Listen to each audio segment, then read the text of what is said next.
Кто-то проводит новогодние выходные перед телевизором, а кто-то предпочитает более веселый и активный вид отдыха. Халима Горданова – одна из немногих новичков, кому удается уверенно стоять на коньках. На ледовую арену Эрзи девочка приехала со всей семьей. Мы сначала сюда приходили и учились. И теперь мы умеем кататься, но сейчас мы перестали кататься, потому что мы сюда долго не ходим. Мы сюда пришли всей семьей кататься на коньках. Я недавно научилась, но мне очень-очень тут нравится.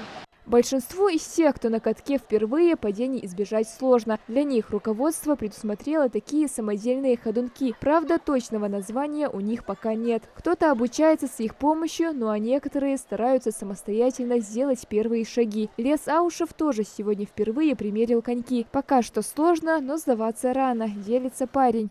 Так как уже зимние каникулы, мне уже хочется не только отдыхать, но и научиться какому-нибудь виду спорту. Например, как коньки или, например, хоккей. Это сложно, но я уже немного привыкаю, так что получается как-то средний. Есть здесь и те, кому Ледовый дворец уже стал вторым домом. Смех, веселье и зажигательная музыка. Такой наплыв посетителей в праздники здесь не редкость. Мне очень приятно, что здесь столько много людей, какая-то зимняя уютная атмосфера.